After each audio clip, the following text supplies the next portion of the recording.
From tearing up solo queue with his insane Riven mechanics to having to prove his worth on the starting roster of the most storied team in LCS history, to now being the team captain leading the most dominant organization that European League has ever seen, BrokenBlade has risen from his humble Turkish pro play origins to becoming one of the most prominent Western stars in recent league history, which, when you consider how rocky and abnormal his start was to the game's professional scene, is a story that may actually be more surprising than you may think. Born in the year 2000, Sergen BrokenBlade Çelik first began his league rank journey at the age of 13 in European solo queue, finishing platinum during his first ranked season in Season 3, followed by hitting Master upon its addition to the game in Season 4, and eventually reaching Challenger the year after in Season 5. Primarily playing his namesake of Riven and cutting up his competition with the champion's chosen weapon of a broken blade, BB managed to rack up impressive win rates among his most favored carry picks, with these performances eventually earning the top laner his first spot on a competitive team, the Mysterious Monkeys. After joining the now defunct German organization alongside mid laner Abadage, who as we'll see later would prove to be an incredibly key component in BrokenBlade's career even to this day, both players would also join Turkish organization Victorious Ace, playing on both teams throughout the back half of 2016, which, when recalling these early days of his career, BrokenBlade regards as having instantly fallen in love with the team atmosphere of an esports roster, as to him it was just exciting enough to be in an environment where people cared about competing in the same game that he too was passionate about as well.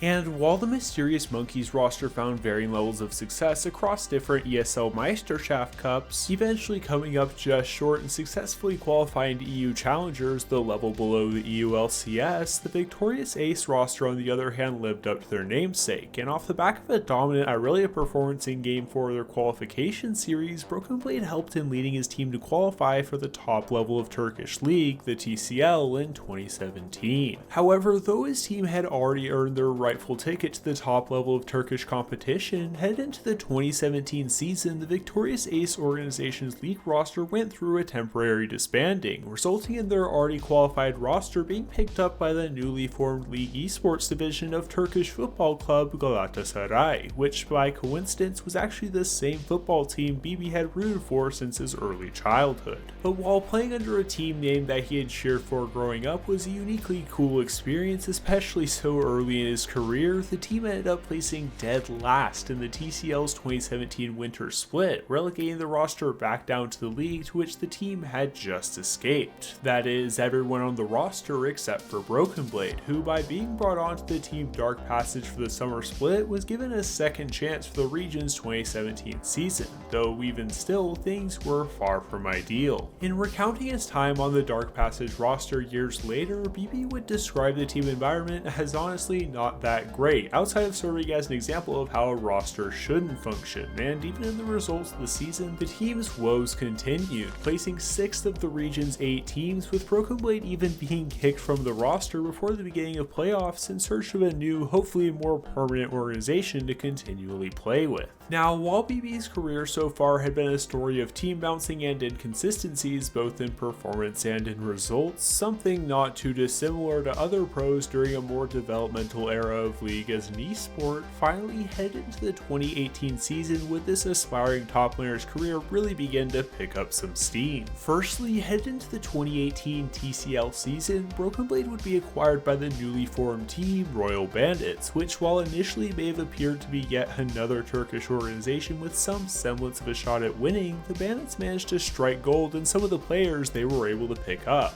With the winter roster including recognizable names such as Malrang in the jungle and Holy Phoenix in the bot lane, the team quickly found success in the first half of the year, finishing both the regular season and playoffs in second place, and though it wasn't enough to claim the TCL title and qualify the team for MSI, it was still a sign of good things to come, as though both Malrang and Holy Phoenix wouldn't be a part of the roster for the following summer split, BrokenBlade was once again reunited with Abadage in the mid lane alongside eventual LCS MVP Closer in the jungle and Fnatic Nightshare's identical twin brother Freeze slotting in for ADC. Looking back at this roster, BB says that this is the year that defined him both as a player and as a teammate, giving him the right mentality to learn and better understand the game specifically as it pertained to its macro elements, where based on the team placing first in the regular season, clearly something was going right. And though the team unfortunately would once again falter in the finals, placing second to Supermassive in a 3-1 defeat, BrokenBlade's performance throughout the year still helped in securing him enough votes to represent the TCL during the 2018 All-Stars event, but even more importantly also allowed him to catch the eye of one of the biggest organizations esports has ever seen. Is there anything that you want to say to any of the North American fans out there who are, or the TSM fans that are just like, all right, who's this guy? What's this thing? You have a message to send to them at all? I just want to show everyone that I'm capable of playing in a major region and also capable of playing in such a huge organization like TSM, and I will do everything in my hands to show it. Now, though a player of this caliber unsurprisingly received a wide variety of offers from various major region teams headed into 2019, it would be an understatement to say that receiving an invitation from such a legendary title-winning, team-chanting organization as TSM came as a pleasant surprise, especially since initially BrokenBlade thought this offer would just be for the team's academy lineup. So naturally, he was even more surprised to hear that he was planned to be slotted into the main roster, taking the place of the team's longtime top laner in Hanser. But while having such big shoes to fill would be intimidating for most players, not to mention the added pressure of being the first Turkish player to compete in the LCS history, BB was quickly welcomed into the team and brought an honest yet humorous energy to the lineup, something especially appreciated by the roster's longtime leader and legendary mid laner Bjergsen. Entering into his 6th year with the organization, the then 5-time regional champion served as more than just a skilled teammate to this LCS rookie, as his veterancy not only helped mold BrokenBlade as a player, but also served as a model for what great team leadership looks like, a skill that would eventually become incredibly useful for BB down the line. But as the mid-top duo began to establish the origins of their bromance, the beginning of TSM's 2019 spring split wasn't quite as dreamy, as after just 3 weeks of regular season play, the roster found themselves stuck tied for last, with a less than desirable 2-4 record, and for the TSM faithful, things didn't seem too promising. Agree. We're hearing members from the crowd. Caden never picked up the Eye of the Herald. Wait, it's chilling. It's chilling on a control ward. Thank you, spectators. I see it. Yep. He chose not to pick it up. You've got a minute. You've got a minute. You got about 40 seconds, 45 seconds left. It's gonna time out. Oh, unlucky. Well, that is one small advantage TSM might miss out on this game. But even despite this sputtering start, BrokenBlade was still managing to put on a solid debut performance, and once Sven and Acadian managed to get their gameplay back on track and lock in for the remainder of the regular season, the team went from a scoreline of 2-4 all the way up to 13-5, racking up 11 wins and only 1 loss to finish the regular season, just 1 game out from first place. And when it came to playoffs, this momentum propelled the team all the way to the LCS 2019 Spring Finals, dismantling Echo Fox 3-1 in the quarterfinals and pulling an unexpected 3-2 win over Cloud9 before their face-off against Team Liquid in St. Louis in search of TSM's 7th LCS title, Bjergsen's 6th, and as for BrokenBlade, his first competitive title ever after finishing 2nd numerous times prior to joining the LCS. After securing himself his staple Vladimir pick during Game 1 of this series, the short-statured top laner stood tall for TSM as BB absolutely popped off, racking up 11 kills including a quadra kill to close out Game 1, followed by a solid Irelia performance to complement the rest of his team in securing Game 2, just a single win short of capping off an incredibly promising first split. But with his previously dominant Vladimir being stopped in Game 3, followed by the entirety of TSM being decimated in just 25 minutes in Game 4, the pressure was on for this roster, who after a rough regular season start was looking to seal off a split of record redemption. Now as for the series so far, BrokenBlade was by no means the primary liability of this team, as despite being the roster newbie, it had largely been Sven and Acadian's shortcomings that had been causing the team to stumble, but now fighting for their lives in Game 5 with the scoreboard solidly in TSM's favor, all the team had to worry about was staying calm, playing the map, and they would finally secure themselves the title. Maneuvered. Sven! No quick silver sash. He is down. He is shut down. What is he now doing? onto the Baron. After this disastrous end to an otherwise turnaround split for now the third regional split in a row, BrokenBlade found himself coming up just short in second place, and despite this roster already showing so much promise, things unfortunately didn't get better from there. Throughout the course of the summer, the team's junglers Acadian and Grig were rotated in and out of the roster starting lineup, both of which struggling to act as a consistent rock for the team, while the bromance of BB and Bjergsen continued to perform at a lesser but still respectable level. And though BrokenBlade enjoyed playing with both junglers in a surprising turn of events for the roster, despite already having two options, TSM instead selected option C and brought up their then Academy jungle prodigy of Spica to close out the season, landing the team in 4th place with a 10-8 record headed into the playoffs. But while in spring, TSM had managed to turn the ship around and make their run all the way to the finals, fortune wouldn't be quite in their favor this time around, as despite already having beaten Clutch Gaming both times and even placing above them in the regular season, they would ultimately have to rely on the regional finals to provide their ticket to Worlds after being knocked out of the first round of the summer playoffs, partially due to BrokenBlade kicking off the series with a pair of less than optimal performances on the cantankerous Cavalier. Despite this roster having built hype as one of the top teams headed into the season, it would all come down to one regional final series, where in an impressive run by Clutch Gaming, the two teams would rematch for all the marbles, either winning the series and traveling to Europe for Worlds, or watching from the sidelines as the best of the best slugged it out. And in the case of BrokenBlade, this opportunity was particularly special, as not only would he be representing the LCS best in his first year with the region, but in doing so he would also be returning home to Germany, coming back to his roots as a much more developed person and player, ready to show off just how much he had grown. The series started off fantastically for TSM, as led by BrokenBlade's pop-off Jace performance in Game 1, followed by saving a nearly thrown lead with Bjergsen and Sven in Game 2. Once again, the lineup found themselves just a single game away from closing out the series with both the last World slot and redemption from their summer finals collapse on the line.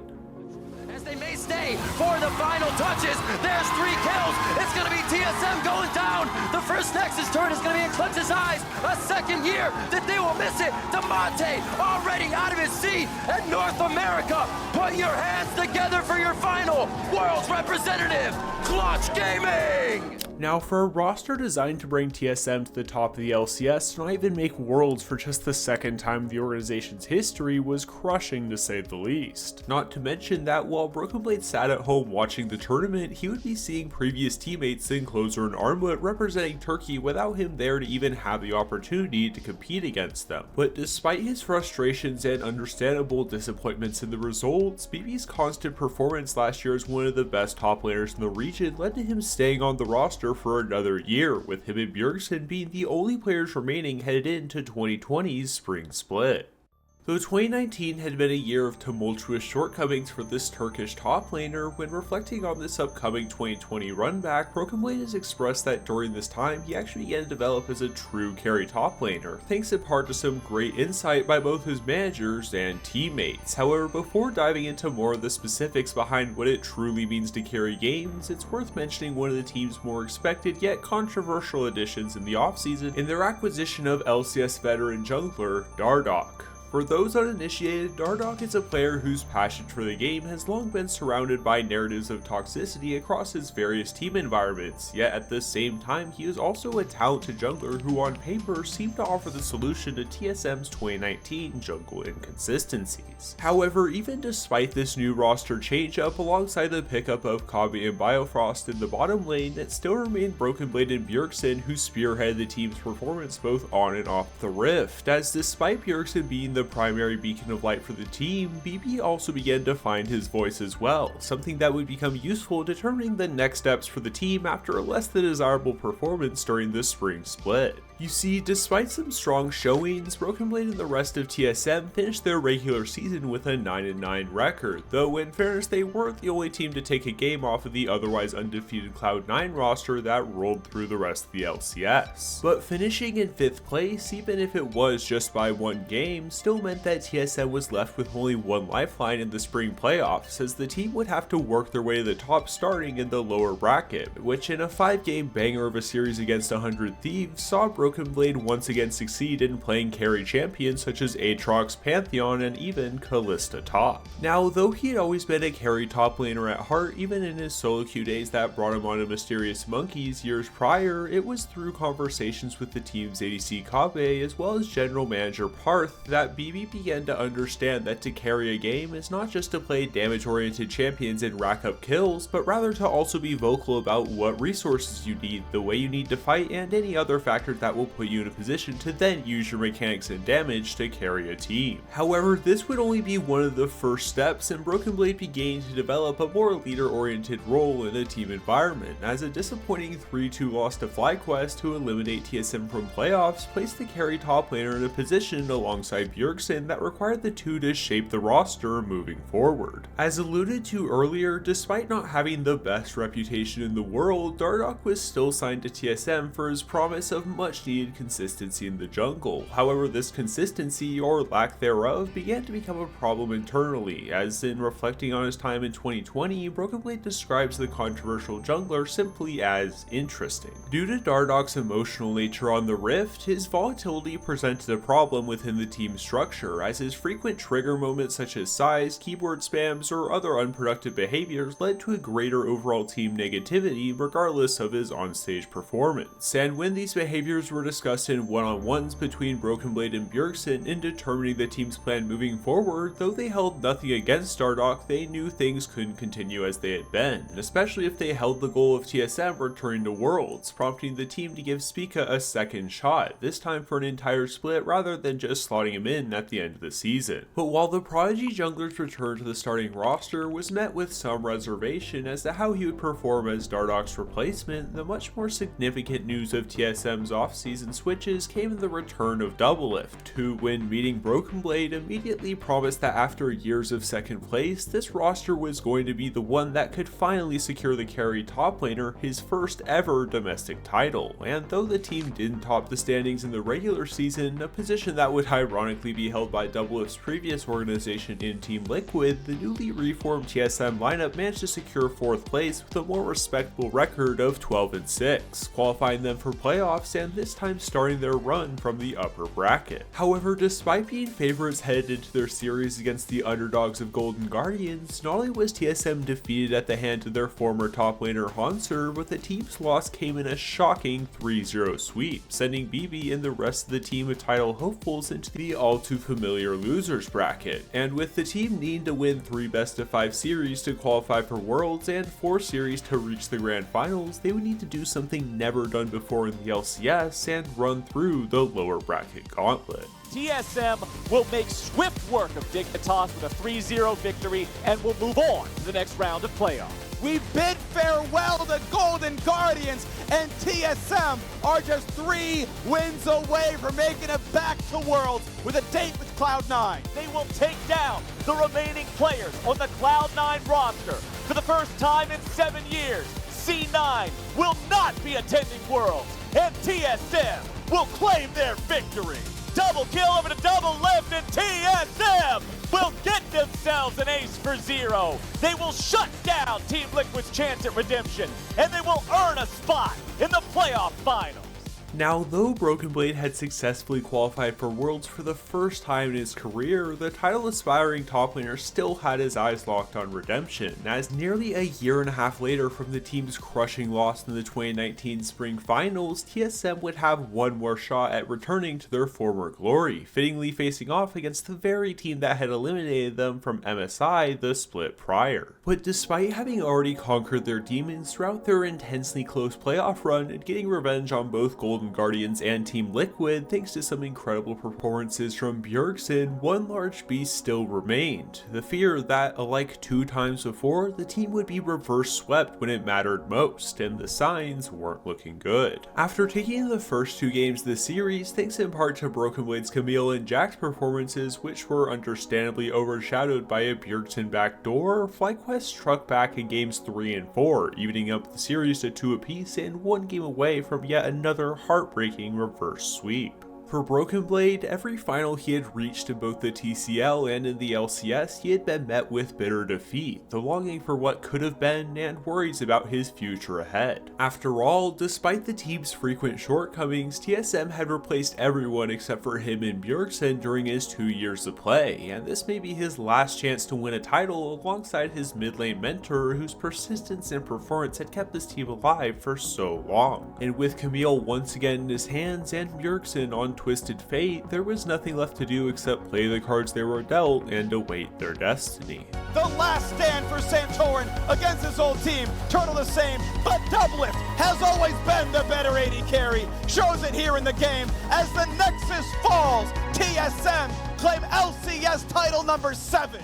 Though it had taken years for BrokenBlade to finally lift his well-deserved trophy, in addition to being a skilled top laner, he now held the title of LCS champion, successfully capping off a lower bracket run that few could have ever anticipated. However, even though the weight of a seemingly ever-elusive LCS title was now lifted off of his shoulders, the team's job still wasn't fully done, as after missing Worlds the previous year, TSM would make their long-awaited return to League's biggest stage, this time in Shanghai, China, and now representing the #1 seeded team from North America. And though there was some reservation from the team as to their hopes in the tournament, especially compared to their rival Chinese and Korean representatives, BrokenBlade remained optimistic, providing a youthful energy in a team well known for their veteran experience. After all, they were the LCS first seed, and while they were by no means expected to win Worlds, they still should be able to put up at least a good showing against their opposition, as just making it to quarterfinals would probably be fine enough, which shouldn't be too hard to accomplish with such a talented roster,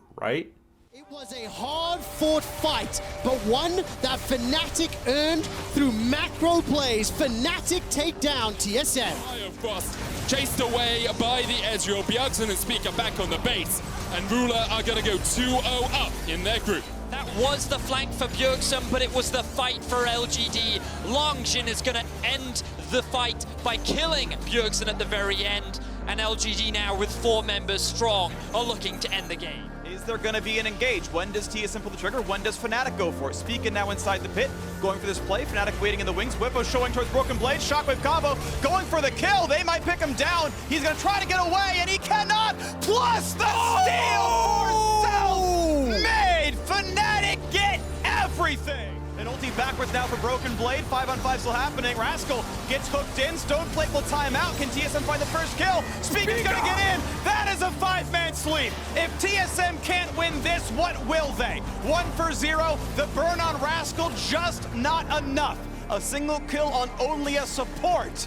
Can't believe they couldn't get more. A flay on 4 is too little, too late. There is the ace, and Genji will crush TSM. As LGD trying to keep them here. Oh no. Yeah, Curtain Goal gonna come in. And yes, TSM, you did manage to get a Baron, but can you get out of here is the question. Empowered recalls are gonna come through, but there are no turrets left remaining. 1 comes back, there are 4 people here. Can Longshing do it? Is the question. Is Peanut's gonna go golden? A few more auto attacks, and this one's gonna go down. Stage United keeps Peanut alive, and LGD do it. They trade Nexus for the Baron. To put it bluntly, for BrokenBlade and the rest of TSM, Worlds was an absolute disaster, and even to this day still remains in the conversation for one of the worst collapses in international history. And for both TSM and BB, things were about to change, though maybe in a bit of a different way than you would have expected. Firstly, before Worlds had even concluded, Bjergsen announced that he would be retiring as a player to assume the position of the team's lead coach headed into 2021, something that, despite being so close to him, BrokenBlade was entirely unaware of until he saw the announcement tweeted shortly after their shared elimination from Worlds. And while such a maneuver was unexpected from the now reigning LCS champion top laner, he still planned to be on TSM for the foreseeable future, that is until one of the most infamous signings in League history changed his plans. You see, after Worlds had concluded, 2020 Worlds finalist and support for Suning, Sword Art, signed a deal with TSM worth an absurdly high $6 million for for 2 years, which led to a knock-on effect that would impact BrokenBlade's position on the team. With Power of Evil replacing Bjergsen in the mid lane and Sword Art moving in as a part of TSM's new bot lane for 2021, the roster now used both of their import slots for their mid and support, leaving BrokenBlade, who was an imported player himself, without a spot in the team, something that was confirmed after he declined what he believed to have been a pretty lowball offer from the organization. However, luckily for this now reigning LCS champion, though he would make his departure from TSM, he still received interest from teams such as CLG and even Fnatic before finally signing with the esports division of football club Schalke 04 in order to reunite with his former mid laner and longtime bro Abadage, the first time the two would be playing together since their times on Royal Bandits back in the TCL. In reflecting on his career in the LCS, though it obviously wasn't always perfect, BB still regarded his time in North America as a success overall, securing his spot as a desirable name and seeking to showcase his growth in his return back home to Germany, this time with a solid roster and now being in a position where he would be able to take what he had learned from Bjergsen and establish some solid team leadership. With Schalke coming off of their absolutely insane miracle run from the previous year, the roster withheld some of the team's most crucial components in their jungler Gilius, ADC Neon, and of course mid laner Abadage, with Limit taking over the support role and BrokenBlade now filling the top lane position which was previously held by Odawamne, and though they had some struggles throughout the course of the regular season, BB took to heart his lessons from working with both Parth and Kave on TSM and learning how to effectively carry games, racking up impressive carry performances on Gangplank, Urgot, and Aatrox, and often being regarded as one of the better tops in the league, even if the team did cut it a bit close headed into the spring playoffs. You see, after scraping across the finish line during the regular season, thanks in part to a last-minute win streak combined with SK Gaming dropping 5 losses in a row, the team's performance seemed to turn up to another level, as with BrokenBlade on carries in a meta where bruisers reign supreme, the team once again assumed the role of an unexpected dark horse with something to prove, and there would be no better time to do so than against their first round opponents in the Titans of G2. Entering into 2021 with one of the most hyped up rosters in the history of the LEC, G2 unsurprisingly came out swinging, securing first place with an all-pro lineup stacked with some of the best talent Europe has ever seen. However, even still, these gods could in fact bleed, as in the regular season, Schalke had actually given this super team their first loss of the year, thanks in part to BB's standout showing on the Darkened Blade. But with that said, at the end of the day, it still was an incredibly stacked G2 roster facing up against a team relying on the momentum of their recent win streak to secure the upset, and things weren't starting out that great. After G2 secured the first 2 games of this best-of-5 series, unfortunately for Schalke, the results were seemingly living up to expectations, as despite their best efforts, the reigning European champions came to play, with Reckless even racking up an insane 16 kills to close out Game 2. However, as if the previous year wasn't evidence enough, Schalke wanted to make it extra clear that they wouldn't go down without a fight, drafting a high-damage composition which included BrokenBlade running back his Darius from the game before, and don't worry, we'll circle back to the origins behind this pick as well as some even weirder ones that BB has pulled out in his career in just a little bit. But as for this decisive Game 3, the axe-swinging War Commander demonstrated his true Noxian might, as to close out the game, BrokenBlade managed to nail the champion's execution and rally the troops headed into battle for another fighting chance in Game 4. Trying to do what he can, the looting lot goes out, there's the sleep, here's the destiny, and here go G2. Reckless, how many auto attacks are you gonna get down in this fight? Caps takes 2, Caps gets us to the backline as Neon is forced away. Limit trying to get away as well, but Reckless is on the hunt and on the chase, and the shutdown comes out. Neon down, Jinx down, but here comes the Noxian Guillotine! BrokenBlade cutting through G2 as quickly as he can as Caps. Now it's all on him to do it again. Broken with the decimate, heals himself back up. Caps with the shot, stays in a pentakill. It's a quadra, and BrokenBlade bring down the axe. Looking for the pentakill, can't quite get it now. Wonder trying to get over the wall. BrokenBlade pulls him right back in. A pentakill for BrokenBlade.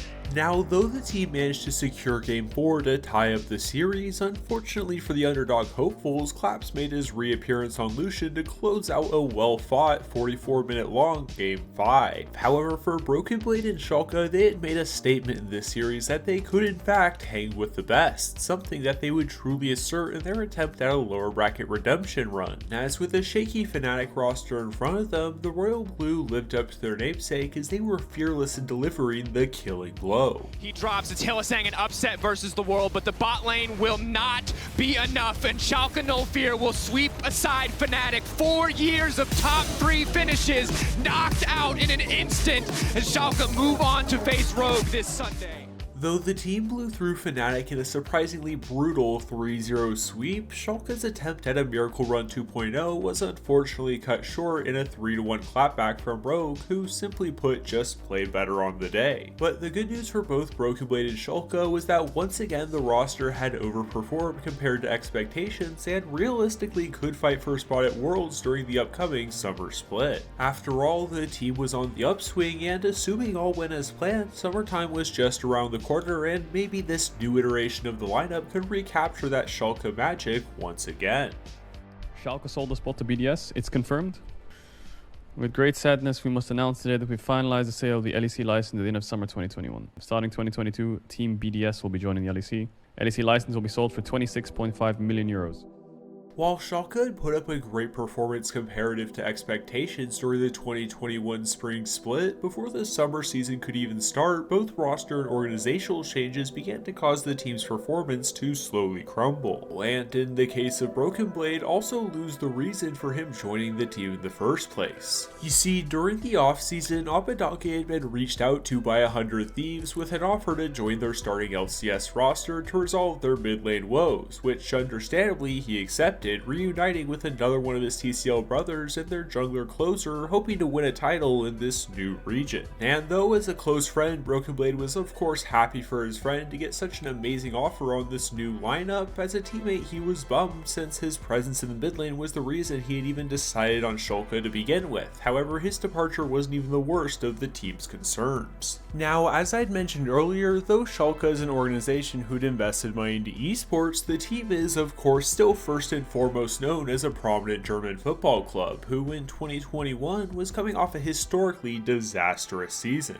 With the team being relegated from the Bundesliga for the first time in 30 years, the club found its entire organization in deep financial trouble, and despite their recent success and desire to continue as partners with Riot into the future, in order to stay afloat, Schalke had announced that they had sold their LEC slot to Team BDS for 26.5 million euros, and that no matter the outcome, the summer of 2021 would be their last split with the league. So when adding up a new mid laner Nuclearant as well as a new jungler Kire to replace Gilius, in combination with a team of players and coaches who are going to be jobless after this split regardless of how well they do, needless to say things were looking pretty grim. So grim in fact that after week 4 the team did not win a single game for the remainder of the season, finishing last place with an abysmal record of 3-15. But to BrokenBlade's credit, he was still held in decent regard despite the performance of the overall team. And while for most players this might present the beginning signs of a slow decline of their time in the esports scene, with the remnants of Schalke's league roster and staff being available during the off-season, both BB and his coaches of Dylan Falco and Rodrigo would be given an incredible opportunity to join the ambitious rebuild of one of the LEC's most historically dominant teams.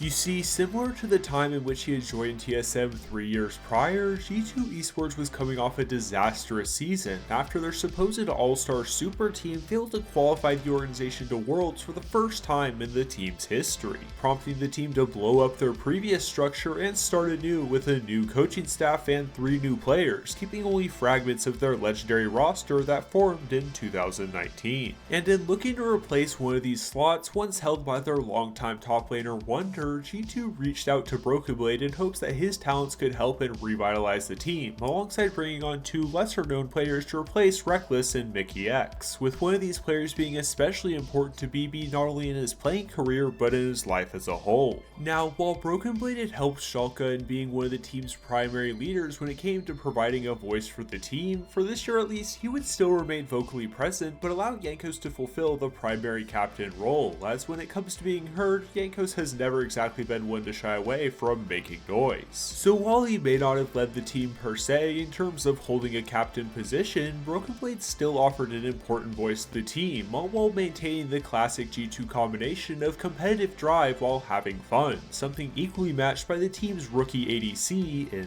Flacket. When it comes to the bromances BB has formed over the course of his career, while his relationship with Bjergsen on TSM was certainly one of note, his pairing with Flacket remains uncontested to this day, with the G2 top laner even going as far to say that he doesn't believe he'll ever meet someone he'll like more as a person than this duck-owning, mega-bang saying ball of energy. The two players served as the yin to the other's yang, being it sitting in interesting poses during interviews, drawing their names on each other's faces, shaving their heads together, or even just hugging it out. But before we get too far into the 2022 season, let's rewind ourselves back to the beginning of the year's spring. Despite G2 being a historically dominant organization in years past, with 3 new players joining the mid-jungle core of Jankos and Caps, expectations were, at least for the first split, not exactly championship level high, due to the quantity of unknown variables that were of course still yet to be proven in this roster rebuild, an expectation that seemed pretty accurate with the team finishing 4th to close out the regular season. However, though his team sat at an 11-7 record headed into playoffs, BrokenBlade had actually already been performing at an individual level really well, living up to his now reaffirmed categorization as a carry top laner and playing a wide variety of champions such as Akshan, Renekton, and even Tryndamere, with such flexibility providing immense draft value and adding to his team's strengths. If you recall the earlier conversation covering the Turkish top laner's Darius pentakill with Schalke against G2 in the previous year, you may remember me mentioning that there's a bit of a process behind the madness that seems to be both BrokenBlade and G2's weird picks, and with head coach Dylan Falco and lead analyst Rodrigo returning alongside BB for this roster rebuild, now's as good as a time as ever to take a brief look at how these strange picks come to be. Thanks to Rodrigo's technological and analytical know-how, he's developed a site that allows him to scan across league games to identify off-meta picks that have potential to work in a competitive environment, and if the player, in this case BrokenBlade, agrees it's worth a shot, he'll try it out a bit in solo queue, where if he thinks the pick is good enough, he'll present the pick to Dylan. Once Dylan sees that there's a clear vision to give one of these strategies a try, and the team is on board as well, then it will be brought to scrims, where if it finds success, one day it may eventually be played a couple of times on stage. And while we'll cover even more strange, weird picks that BrokenBlade actually made work in a little bit, for now, headed to the LEC's 2022 spring playoffs, G2 found themselves faced off against a tough first round opponent in the winner's bracket by playing against Fnatic, who not only now had Wonder, G2's former top laner that BrokenBlade had replaced, but also a scarily strong mid-jungle matched with a bot lane comprised of the deadly duo in all-pro winners Upset and Hillisang.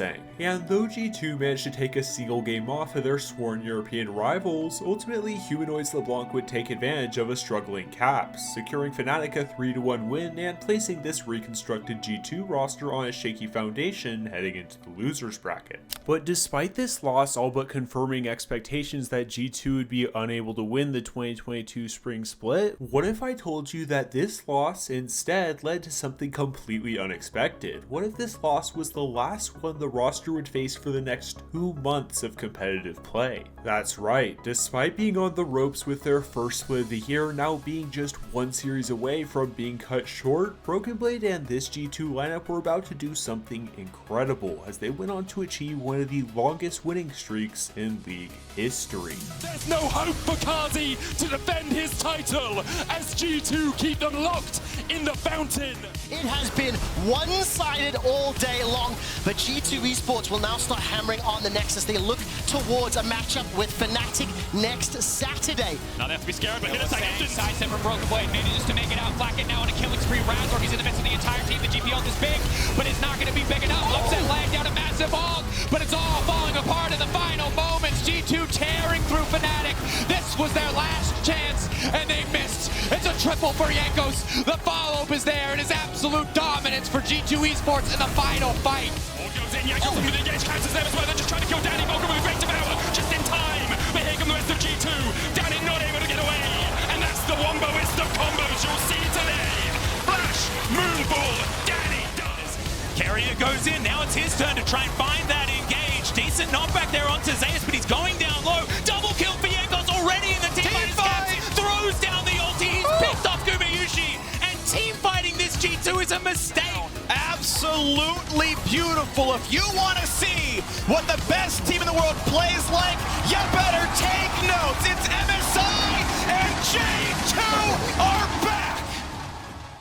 Somehow, through a combination of both skill and a bit of luck, G2 had managed to win an astonishing 24 games in a row, and in the process, BrokenBlade had finally picked up his first title in the LEC, with this win not only being the first title that he had won in person, but it also placed him as just the third player ever to win a title in both Europe and in NA, an impressive feat that to this day still holds pretty good company. Now, while BB had played well, it would be disingenuous to say that G2's unprecedented success didn't come largely off the back of the reinvigorated mid-jungle duo Caps and Jankos, with BrokenBlade continuing to take leadership inspiration from two of Europe's greats as the team cruised into MSI. After smashing the group stage with an undefeated record of 8-0 against both Evil Geniuses and Order, G2 entered the Rumble stage with the wind in their sails, even handing the undefeated T1 powerhouse their first recorded loss of the entire year, followed by a beating of the reigning MSI champions RNG later that same day. However, though this streak lasted through the first 2 days of the MSI Rumble stage, putting the LEC Kings atop the pack with an impressive 4-0 record, in an unexpected turn of events and for the first time since their loss to Fnatic in the opening round of spring playoffs, G2's win streak surprisingly snapped in the team's first match against PSG, and though the lineup had been heralded as potentially the best team in the world after these couple days of play, things only began to go downhill from there. You see, though BrokenBlade had stated in an interview after their loss to PSG that it had been nice to finally realize they weren't as untouchable as they had begun to believe, reality finally began to sink in for this recently reassembled roster, as the team began to plummet and fast, as despite having opened the Rumble stage with an impressive 4-0 record, by the end of this round of play and headed to the semifinals, this supposed return of G2 2019 barely found themselves scraping across the finish line alongside EG, with each team splitting the difference with a pair of 5-5 records, and unfortunately for BB and the rest of his team, it seemed that their magic had finally run out. While the G2 of years past had famously taken down T1 in their previously legendary meeting at the MSI semifinals just 3 years prior, things this time around proved to end very differently, as instead of a 5-game back and forth banger of a series, T1 instead delivered a harsh 3-0 knockout blow against the European representatives, a signature statement on the check for their flight home. But though international competition has of course been frequently a point of weakness for the West, especially in the last 5 years, when it comes to domestic play, G2 still remained one of the strongest teams in the LEC, and though the team would falter in the middle of the summer season, even briefly sitting at a losing record of 4-5, BrokenBlade began to refine his footing, returning to his usually dominant form with consistently strong performances, and though these showcasings would often be overshadowed by the playmaking prowess of team leaders Caps and Jankos, the top father still held the rest of the region's top laners in the palm of his hand, even placing first in All-Pro to close out the team split. After once again placing first in the regular season, this time tying with the Mad Lions and racking up a respectable 12-6 record, rather than trying to recreate their lower bracket miracle run from spring, G2 instead took the high road this time around, winning against Misfits and BB's former Schalke teammate Neon in a 3-1 scoreline during their first bout before clobbering Rogue in a swift 3-0, qualifying for Worlds and securing themselves in prime position to cap off an unexpectedly strong LEC season with back-to-back finals. But though Rogue seemed down and out after this dumpstering of a sweep and being perceived as underdogs in their upcoming matchup against Fnatic for the final slot to face G2 in the summer finals, on the back of ADC Comp's impressive performance against the historic LEC legends, the unanticipated underdog underdogs of Rogue now found themselves faced off against the Titans of the region's clear best team. And thankfully for G2, in spring they had swept Rogue in the finals to both win the LEC as well as qualify for MSI, and in the summer they had beaten them in every game, with BrokenBlade often getting the better of Rogue's title-starved top laner Oduwamne, the very player who had been replaced with BrokenBlade joining Schalke the year prior. So with it being G2's series to lose, and with BB looking to secure his first ever back-to-back championships, it became a matter of finishing what they had already started, so that headed into Worlds, G2 could once again have the wind in their sails after a collapse at MSI, and as for BrokenBlade, so that he could regain his lost confidence from TSM's 2020 disaster, this time with a new team, a new dynasty, and a third trophy, all sitting just inches away from his grasp.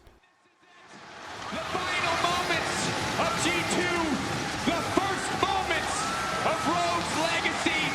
They will not be knocked down, they will not be denied, they will not be stopped. Larson standing strong. Malmo, Rogue are champions! Now, despite being comfortable favorites headed into this matchup against the underdogs of this peaking Rogue lineup, both G2 and BrokenBlade were equally shocked by this unexpected 3-0 steamroll by their spring final opposition, who, playing largely off the back of Comp's insane ADC performances, tore through any semblance of confidence that G2 held going into Worlds, and though the spring champions had provided a monumental showing on Europe's behalf during the first portion of MSI, entering as the LEC second seed placed them in a tricky position going into the group stage, as they would be slotted alongside LPL champions JDG and the previous year's MSI and Worlds finalists in Damwon, both of which presenting immense asks of a team coming off a crushing defeat in their regional finals. For BrokenBlade, this tournament was a bit of a rough one, as though he had a solid performance on Darius in addition to a win with a 6-0-6 KDA on Fiora against their North American rivals in EG, he still held flaws in his laning, infamously being solo killed by Damwon Nuggery's Tank Sejuani whilst playing as Fiora, who in theory is a champion who should be thriving in such a matchup. But despite a few glimmers of hope coming out from this G2 lineup in addition to their singular win against EG, ultimately with a 1-5 record, the team's predicted collapse turned into a harsh reality, and though this disaster resulted in a 3-player rebuild like last year, entering into 2023 it finally became time for BrokenBlade to take the mantle as the team's head captain and leader both in and out of game, taking inspiration from his mentors of years past and growing the team through what he had learned throughout his journey so far, something especially present in BB's relationship with G2's new jungle prodigy and rookie pickup, Yike. Similarly to how Kabe and Parth had helped BrokenBlade learn how to carry games during his time in TSM, Yike entered the LEC as a carry jungle player who BB believes could grow to be the best jungler Europe has ever seen, and imparting the wisdom gained from these TSM talks to help nurture Yike's growth as a player, the two would meet in conversations on how to carry in all facets of the game, with Yike's position being a reflection of where BrokenBlade had been himself just a few years before. But even outside of leaving massive shoes to fill in the position of jungle, Yanko's departure from G2 left the team without a primary voice, a problem which BrokenBlade would help remedy most famously through his now iconic pre-game speeches, something inspired by Bjergsen's messaging of years past, which BB combined with what he believes is one of his greatest strengths as a leader.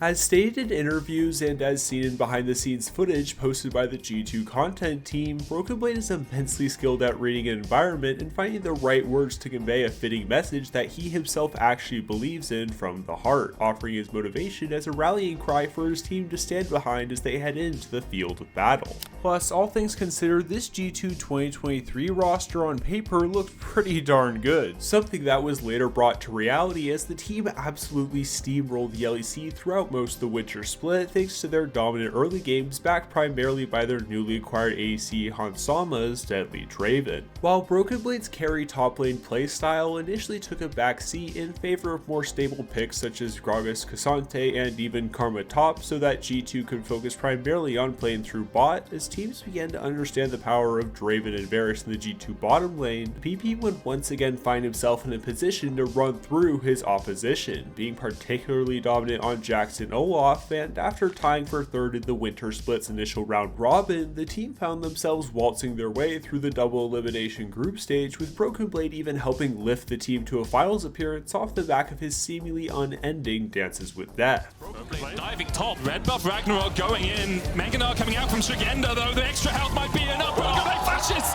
and yes, the solo bolo! And while G2 had dropped a game in their eventual beating of Koi and getting some nice revenge from their summer finals defeat in the previous year, they held no reservations in sweeping Mad Lions on their way to securing their first ever LEC winter title, which, while this guaranteed this revitalized roster a slot at MSI, things began to slip a bit from there. Initially, things had been going well for both BB and G2 as the team once again placed third with a 6-3 record headed into the group stage. However, with a first round loss to Koi and eventually having to qualify to the playoffs via the losers bracket, signs began to show that this team was in fact very much beatable. And while BrokenBlade had shown great performances earlier in the year, particularly in his electric Kennen gameplay, the team would unexpectedly fall short of championship expectations in spring, losing to Mad Lions in 5 games and entering into MSI as the LEC's second seed, with criticisms of BrokenBlade's performances beginning to loom over this international tournament.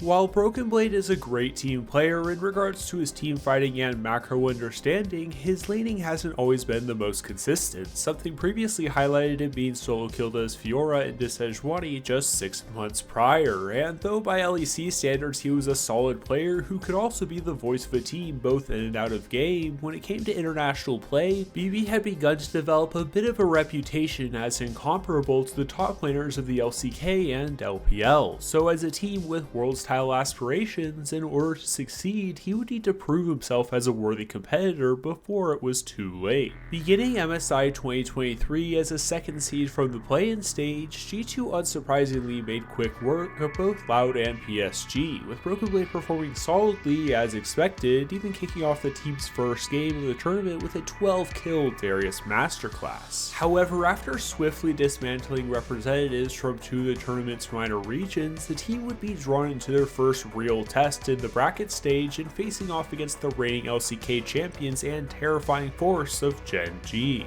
Now, while BrokenBlade and Yike played fine comparative to their expectations, the rest of the team struggled, with Hansama's Draven losing a game for the first time all year and Chovy consistently scoring advantages over a struggling Caps. And while BB did manage to lock in his classically clutch Kennen pick in Game 3 to help prevent an outright 3-0 sweep, even with this champion being run back in Game 4, he still had his struggles, resulting in the team being knocked into the lower bracket and given their shot at redemption for spring's early exit against the Mad Lions. Having been placed into a matchup against a team from their own region, at least for this series, BrokenBlade and G2 thankfully wouldn't necessarily need to be playing the most flawless League of Legends to advance in this do-or-die match, though in the case of the top lane, it was indeed a boy, as the top father made Chasey his son. After an unassuming performance on Yasuo in their Game 1 victory, BrokenBlade unleashed his fangs for Games 2 and 3, putting together a pair of dominant Cassiopeia performances to help propel G2 to a swift 3-0 sweep, where from this point forward there would be no more room for error, and with JEG sweeping BLG into the lower bracket to face off against G2, BB would find himself faced up against Bin, who in the past couple of years has proved to be one of the best top laners in the game's history. With both teams playing under the possibility of elimination, the pressure was on and the stakes were high, and after 2 games, the series remained split, being tied 1-1 after a massive G2 comeback in Game 2, leading into a Game 3 where the tension had only begun to mount even further. In this back and forth game, with each team finding leads only to throw them away shortly after, it truly came down to a coin toss as to who would win this potentially decisive dragon fight. However, in the case of G2, they needed BrokenBlade to deliver with his Darius pick, and under the immense pressure of falling down to 1-2 in the series, he would need to play to perfection. But they are at risk of being flanked. BrokenBlade threatening the Ghost, threatening the Apprehend, teleport being channeled. BrokenBlade uses the stopwatch. He's on it, wasn't a bait. Manages to jump onto Elk, stepping forward. Noxian Guillotine still available, but not used, as all of a sudden with Hansama down, G2 are running for their lives. Elk stays alive. BrokenBlade is killed. Mickey is killed. Caps and Yike are the last one standing, and BLG punish G2 Esports. This misclick of a stopwatch was heartbreaking for the team, fans, and of course BrokenBlade, who as the team's captain needed to remain composed in game, something he had failed to do in this Game 3, likely prompting the final domino to fall in his poor Jace performance during Game 4, which ultimately led to the crushing end of G2's run at 2023's MSI.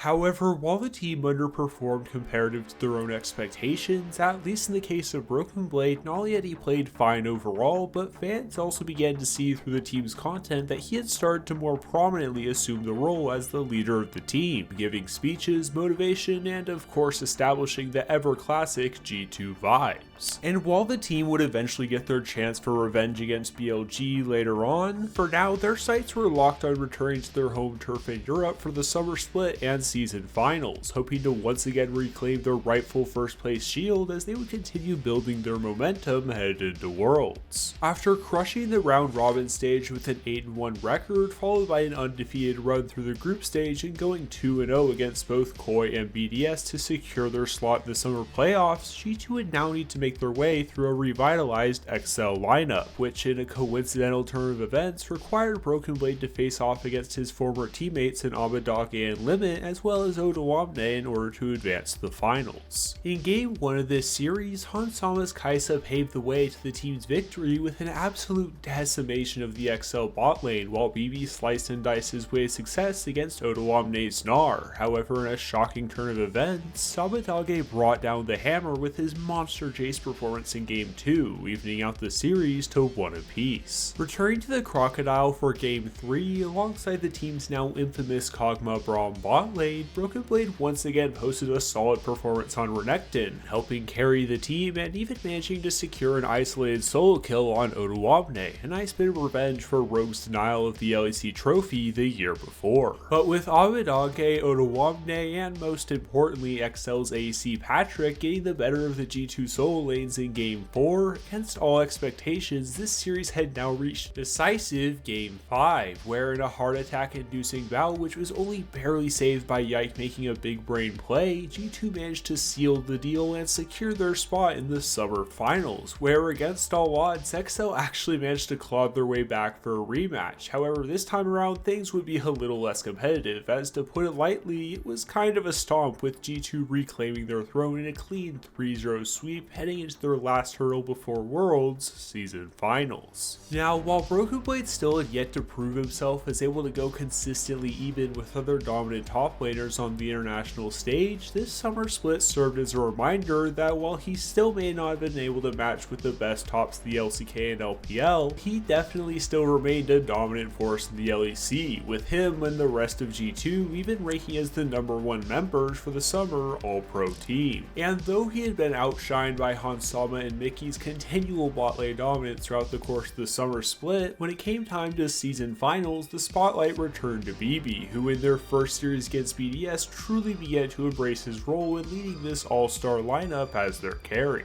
Despite his previously dominant Renekton seeing some struggles in the team's one loss in this series, BrokenBlade fearlessly led the charge on the cantankerous Cavalier, running through the BDS lineup and Adam's champion pool with his lethally slippery pocket pick of full damage Kled, picking up series MVP and G2's 3-1 performance headed into their next opponents, the very team that defeated them in spring, the Mad Lions. Now, while this Mad roster would act as yet another tough matchup on their road to potentially becoming season finals champions, BrokenBlade still managed to rack up some impressive performances across a different champion each game, with Game 1 showing that while he could play as the team's carry, he could still wield a mean Cassante. However, Mad Lions top laner Chasey would end up getting the better of him and the rest of G2 in Game 2, and though the Kled pocket pick didn't seem to yield great results in this game, headed into this third match of the series, BB unexpectedly locked in a fellow Noxian in Swain top lane, making use of the Grand General to siphon away a victory before helping seal Mad's fate in Game 4 with another solid performance, this time on Yone. Having showcased his immense flexibility, something that would be demonstrated even further in the next upcoming year, BrokenBlade and the rest of G2 had shown that their adaptability to play all sorts of things made them unpredictably dangerous, and headed into the season's grand finals against Fnatic, they hope to secure a title doing just that. But with Fnatic's top laner Oscar Riven unfortunately suffering a wrist injury during season finals, which would require the subbing in of top laner Wonder, Fnatic too would bring in some of their own iconic volatility to the table as well, this time fittingly enough resulting in BrokenBlade needing to fight his way through the top laner that he had replaced to join G2 nearly 2 years ago. However, as if they were continuing in their series against BDS, the top father in G2 would have a monster showing. Azor, seismic shot back, but immediately locked up with a twisted advance and he's dead. First blood to the Viking in the top lane. Kill Wonder here? Flashing forward, there's the Ragnarok and that ravenous Hydra is hungry for blood. Wonder down. BrokenBlade 2 got out. Move caller going in. There's the solar flare as well. Noah having to dash away, but Mickey still rooted up. The chase is on. BrokenBlade going in. He's going all out just this once. And it's a double with a whirling dead for the French phenom. And Summer gets 2 more. Some pray for 1. G2 have got a dozen. Undisputable. Indescribable. Incroyable. G2, your LEC 2023 season champion! After conquering the LEC in 3 of its 4 splits and having developed from just being a bot lane only team, G2 understandably headed in confidently to Worlds 2023, where quickly things started off with a bang. In securing a win over D+, thanks to Hansama's aforementioned Riven, followed by BrokenBlade's Yone securing Game 2 with an incredibly clutch catch out onto Weiwei's Vi, G2 found themselves in a much better position than the year prior, sitting at a 2-0 record with 3 chances to advance out of the increasingly dangerous Swiss stage. But though their first 2 matches had been against the weaker representatives of the Eastern teams, for their first best of 3 series to secure a slot in the quarterfinals, they would find themselves drawn into fellow first seed Gen G, who, to put it bluntly, absolutely destroyed them. With Chovy dominating both games and BrokenBlade frankly getting bodied by Doran in the top lane, the team's record went down to 2-1, where in a lucky turn of events they would draw the LCS first seed NRG. You see, while G2 were without a doubt underdogs faced up against the Titans of Gen G, in this matchup against their Western counterparts, the tables were turned for the LEC representatives, as though NRG had made a miracle run to even win the LCS in the first place, they were outright the weaker team, having only beaten a struggling Team Liquid and Mad Lions for their 2 wins, while they fell short in their matchup against Weibo Gaming. And as if this wasn't evidence enough, every single prediction went in G2's favor, resulting in the LEC first seed making the best of this free trip to the quarterfinals. Down, Dokla, unstoppable, and now Mickey falls too. BrokenBlade will be broken in half.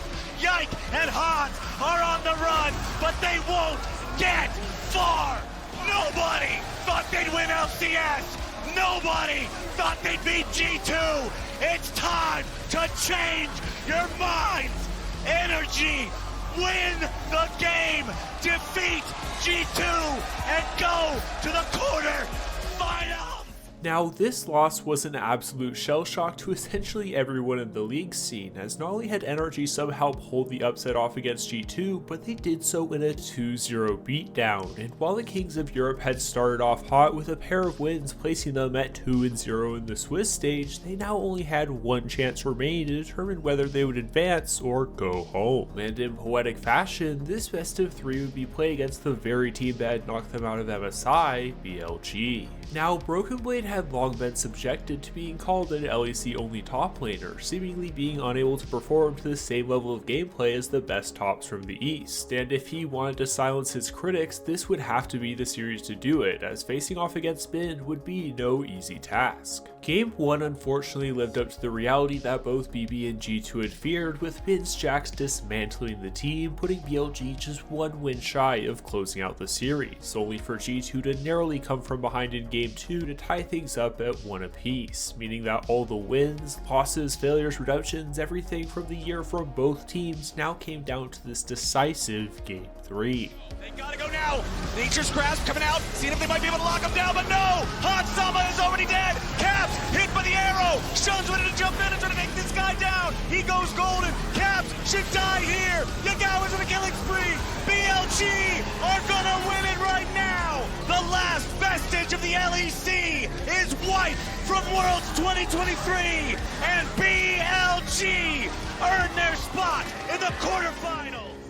For a team with such high international expectations, this loss was understandably crushing for this G2 lineup, as despite spending the back half of their season conquering the LEC, they would still be unable to deliver on the international stage, with BrokenBlade's performance in particular receiving a lot of hate, especially after Riven had once again finished running him in the top lane. However, over 2023's offseason, with the team agreeing to run it back for 2024, BB spent much of his offseason time essentially lane sparring against top laner Alfari, trying to tighten up his laning and matchup microgame while once again leading G2 as their shot caller, stating that in order to be a leader out of game, a true team captain also has to be able to perform in the game. But just because his fundamentals were beginning to come together didn't necessarily mean that this G2 top laner wasn't without his creative pocket picks as well, working with the Rodrigo and Dylan Falco coaching duo to establish his own flavor of LEC dominance, with G2 making good on their expected result of dismantling the rest of the LEC in both winter and spring. Thanks to maintaining the same already strong lineup as the previous year, BrokenBlade had spent the course of these two splits running a region with the flurry of off-meta picks in Zac, Rek'Sai, and Twisted Fate top, in addition to the return of some of his classic carries in Vladimir and Yasuo as well. Claiming back-to-back shields in addition to a pair of All-Pro nominations, headed into 2024's MSI, Europe pretty much remained the G2 show, with BB playing a large part in the team in his motivational speeches, consistent performances, and of course usual memeing, securing the team the region's first seed and seeking redemption for their previously disappointing internationals in 2023. And though it had been disappointment after disappointment for the past few years, not only for BrokenBlade or G2, but rather for the West as a whole, this time around at MSI, exactly 5 years after the LEC had last claimed international championship victory, things in Chengdu were beginning to change. Avoiding the play-in stage this time around due to qualifying off of their spring split victory, G2 would instead begin their tournament run in the double elimination bracket stage, facing off against who else but one of their most legendary international rivals, T1. Though, unlike the team's most recent bout in 2022, T1 would be coming into this matchup as the LCK second seed, they were still to be regarded as solid favorites, especially considering that they had maintained their roster as well, with this lineup of course having won Worlds the previous year. Meanwhile, for BrokenBlade and G2, fans' expectations for this tournament remain the same as the MSI the year prior. Maybe take a game or two off the East, have a below expected performance, and pack up for their flight home. However, in just the first 7 minutes of the series, things were already seeming a bit different than usual. Caps going in,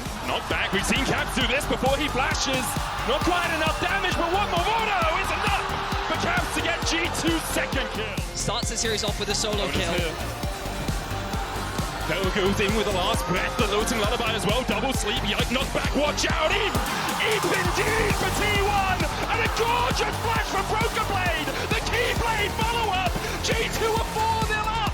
Now, while G2 unfortunately wouldn't be able to close out this first game, it showed strong signs that they could in fact compete with the best off rip, something they would solidify even further with BrokenBlade Zac combined with Yike's Rek'Sai popping off to take back the series to 1 apiece and closing out Game 2. But incredibly, the G2 train didn't even stop there, as with Caps Orianna and Hansama's Varus as the team's guiding lights in Game 3, against all odds, BrokenBlade and G2 found themselves up 2-1 in this series, where initially predictions were for them to maybe take a single game at best, thanks to BB and G2's immense draft flexibility and macro discipline. But despite this early advantage and momentum headed into the remainder of the series, T1 simply leveled up their gameplay when it mattered most, with Faker making some incredibly clutch plays that, while undoubtedly incredible, resulted in T1 coming from behind to close out this series in 5 games, 3-2. You see, even though G2 had ultimately lost this series due to the seemingly inescapable clutch factor of Faker in T1, outside of a failed LDR purchase, both BrokenBlade and his team had actually played really well, chipping away previous narratives and expectations around being unable to compete outside of the LEC, not to mention that even more good news was in store for this potential path to redemption, as though they dropped to the losers bracket, G2 managed to secure a matchup against APAC first seed PSG, and though would be a freebie by any stretch of the imagination, situation, it still was one of the easier matchups they could have faced. After a back and forth game 1 that was ultimately clutched up by Cap's wildly impressive Tristana performance, BrokenBlade and G2 smashed PSG in the second game, racking up 23 kills and a 17k gold lead in the span of just under 21 minutes, ending the series with a 3-0 sweep, with BB even locking in the solo queue terror of Vayne top lane. Now, though PSG wasn't expected to be the easiest opponent in the world, especially after they took the LPL champions BLG to 5 games, this series did little more for G2's benefit than show that they were in fact on form, weaponizing their arsenal of creative picks and benefiting off of Cap's performance, a nice change of pace from the MSI the year prior. But though PSG presented the LEC first seed with the small hurdle on their quest for MSI glory, their next matchup against top esports would instead loom as a daunting task, especially considering that the last time G2 had beaten an LPL team in a best of 5 was their upset victory in 2018 against RNG. However, while there were understandably doubts surrounding if this G2 lineup could finally snap this 6-year losing streak, expectations remained that G2 should at least take 1 if not 2 games, though admittedly against 369 it was questionable if BB could carry in the top lane. For games 1 and 2, BrokenBlade was primarily tasked with more pick-oriented champions in both Camille and Twisted Fate, acting as a great setup for the rest of his team's incredible engage, and in both matches this strategy was very effective, with G2 shockingly powering ahead to a 2-0 lead off of the back of amazing performances from the jungle and all 3 lanes. But headed into game 3, for the G2 top laner things would be a bit more challenging, as with Uyr serving as a counter pick into Cassante, there was a real possibility that 369 could take advantage of the tank's weaker early game and snowball out of control, meaning BB would at best have to break even and scale for later parts of the game. After all, not even a year and a half ago, he was the one who was supposed to be the lane boy himself, and even then he couldn't manage to neutralize the lane. Not to mention, after his multiple struggles during laning throughout his international career, people understandably began to wonder if this Turkish top laner could ever truly show his growth.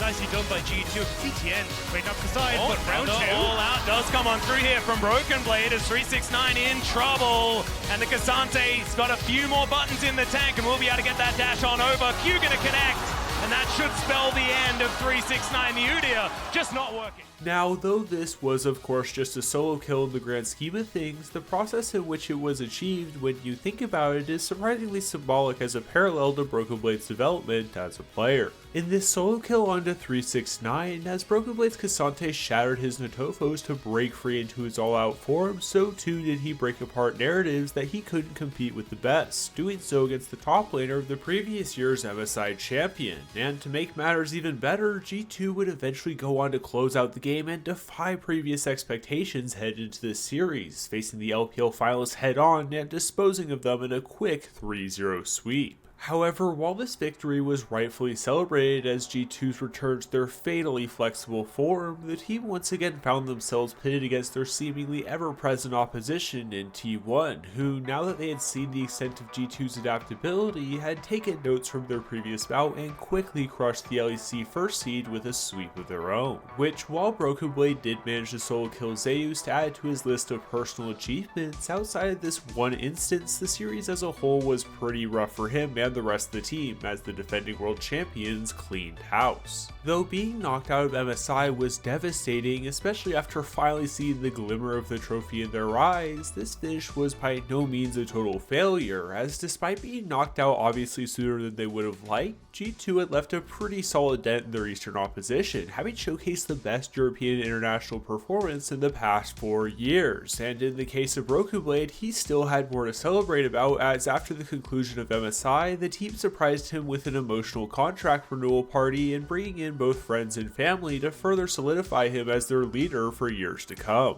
But though this mid-season time period was generally one of celebration, when it came to G2's performance in the LEC's summer split, it seemed as if the heating up of competition began to wilt away the lineup's once rosy path to a title. You see, though the reigning LEC champions once again found themselves in a secure position in the single round robin standings and all the way through their first few matches in the bracket stage, for the first time since their loss that prompted their 24-game win streak 849 days prior in 2022, 2022, this supposedly untouchable G2 lineup lost to Fnatic in a best of 5 and found themselves now in the lower bracket, having to fight BDS for the one remaining spot in the summer finals. And though the team managed to rally back after a rough game 1 to ultimately take the series in a 3-1 victory, followed by a 3-0 revenge sweep of Fnatic in the finals, their gameplay had not been convincing, with this once dominant team often finding themselves relying on throws from their opposition after falling behind in some less than ideal early games. Not to mention that even in the beginning of season finals, though MDK's nickname lineup of Elyoya and friends seemed as if they would be free pickings to advance the next round, G2 once again shockingly fell in another 5-game series, with BrokenBlade's Irelia in the final match being unable to control Mirwen's wildly unprecedented yet effective selection of Nidalee. Now, for a roster whose goal was nothing short of winning Worlds, especially after their promising showcase during MSI, these struggles in the LEC understandably presented signs of concern, as with their constant expectation of being number 1 in the region, this supposedly untouchable lineup from the first half of the year now found themselves a series away from elimination in the season finals. And while their less than impressive summer split victory had already secured the team a spot at Worlds, their form had begun to crack, requiring the team to rebound and fast. Thankfully for G2, due to them dropping into the lower bracket so early, their first matchup would come against Giant X, where they would quickly dispose of the team in a 3-0 sweep. But despite this initial victory, their following series against BDS showed that the team's struggles were still all but resolved. After a rough first 2 games by the G2 top side, BDS found themselves up 2-0 with a single win knocking out the winner of the LEC's previous 5 splits from contention before the season finals roadshow had even happened. But as if his time on the rosters of 2020 TSM and 2022 G2 wasn't enough, BrokenBlade being on a lower bracket team seems to instill some form of plot armor, as against all odds, the reigning LEC champions managed to pull out a reverse sweep. Following up their unexpectedly narrow margin of victory against BDS, the team joined both MDK and Fnatic for their final stand in Munich, Germany, where after exacting revenge on the previously victorious MDK lineup in a 3-1 series, G2 ultimately treated their longtime rivals to the same fate, securing the LEC Grand Slam and finally entering into their year's one major goal, being the first seed headed into Worlds. Being the number 1 representative from the LEC, BrokenBlade and G2 thankfully wouldn't need to play until the Swiss stage, easily claiming victory in the first round of matches against Brazilian champions Paint Gaming. However, unfortunately for the European Titans, this match would end up being arguably the only one in which they would be heralded as favorites for the remainder of an ever brutal Swiss stage. After narrowly losing to LCK first seed Hanwha Life in the longest game of the tournament, followed by a close victory against eventual semi-finalist Weibo Gaming, a subsequent best of 3 loss to the reigning world champions T1 placed the hope of the LEC once again at a 2-2 record, with her next series determining if they were to advance or once again be crushed by a shockingly early exit back home. And as if the narrative was writing itself, they once again had to overcome the tall task in defeating who else but BLG. Despite entering as the LPL's first seed and as one of the tournament favorites, this time around BLG seemed much more beatable than meetings of tournaments past, especially after a surprisingly rough performance during their previous rounds of the Swiss stage. However, after losing to Bin's Jax in Game 1, in addition to failed executions on the meta picking of the infamous Nocturne Orianna combo, G2 managed to even the series out in Game 2, with BB's Yasuo allowing the team to instead play off a much easier last breath airborne combination instead.